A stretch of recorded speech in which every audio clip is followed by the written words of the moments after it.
అమరావతి మన ఆంధ్రప్రదేశ్ రాష్ట్ర నూతన రాజధాని, దేశంలోనే మొట్టమొదటి గ్రీన్ ఫీల్డ్ సిటీ, దేశంలోనే ఏకైక రెన్యూబుల్ సిటీ. ఇలా గత 10 ఏళ్లుగా మనం అమరావతి గురించి వింటూనే వస్తున్నాం. కానీ ఇప్పటికీ ఈ నగరానికి ఒక తుది రూపు అనేది రాలేదు. దానికి కారణం రకరకాల పొలిటికల్ రీజన్స్.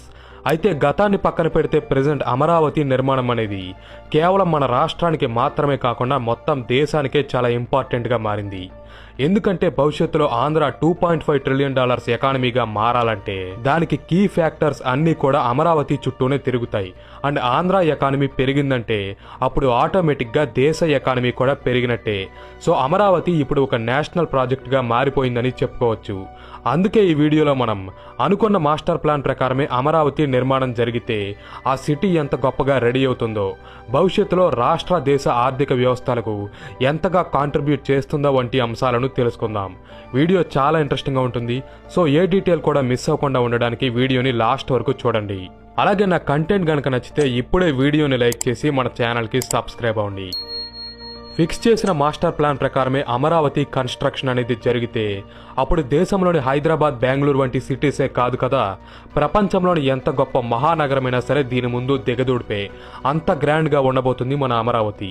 అయితే అమరావతి ల్యాండ్ పూలింగ్ గురించి, దీని ముందు వెనక జరిగిన పాలిటిక్స్ గురించి మీ అందరికీ బాగా తెలుసు. సో వాటి గురించి నేను ఇక్కడ మాట్లాడను. కేవలం దీని ఫీచర్స్, డిజైన్ మరియు మాస్టర్ ప్లాన్ వంటి అంశాలను మాత్రమే ఇక్కడ డిస్కస్ చేసుకుందాం. అమరావతి క్యాపిటల్ రీజన్ అనేది గుంటూరు జిల్లాలోని కృష్ణా నది పరివాహక ప్రాంతాల్లో లొకేట్ అయి ఉంది. దీన్ని మొత్తం 33,000 ఎకరాల సువిశాల ప్రాంతాల్లో నిర్మించబోతున్నారు. అంటే అప్రాక్సిమేట్గా 133 కిలోమీటర్లు అన్నమాట.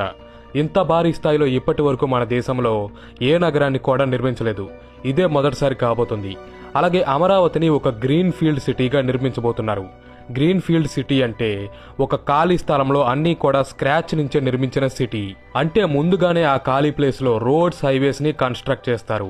వాటర్, ఎలక్ట్రిసిటీ వంటి రిసోర్సెస్ని అందించే ప్లాంట్స్ని కూడా ఏర్పాటు చేస్తారు. కమ్యూనికేషన్, డ్రైనేజ్, వేస్ట్ మేనేజ్మెంట్ ఇలా కీ ఇన్ఫ్రాస్ట్రక్చర్ని బిల్డ్ చేసిన తర్వాతే మిగతా సిటీని ఎక్స్పాండ్ చేస్తారు.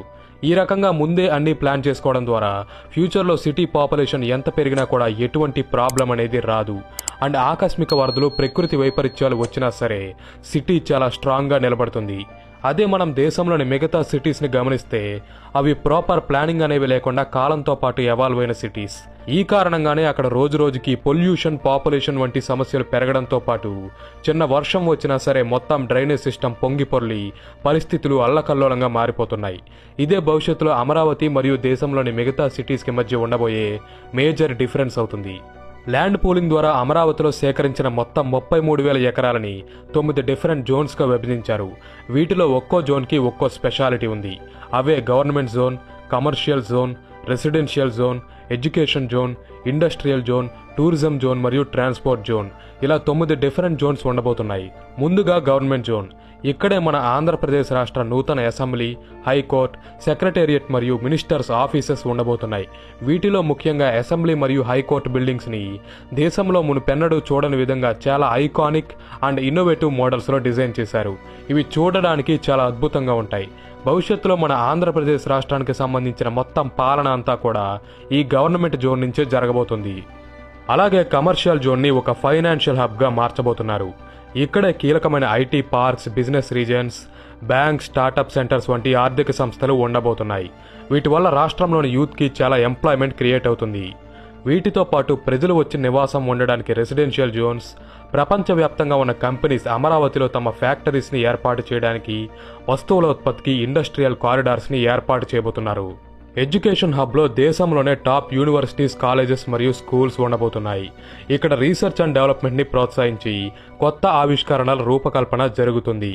అలాగే ప్రజలకు హై క్వాలిటీ వైద్యాన్ని అందించేందుకు ఒక డెడికేటెడ్ హెల్త్ జోన్, టూరిస్టులను అట్రాక్ట్ చేసేందుకు amusement parks, cricket stadiums, museum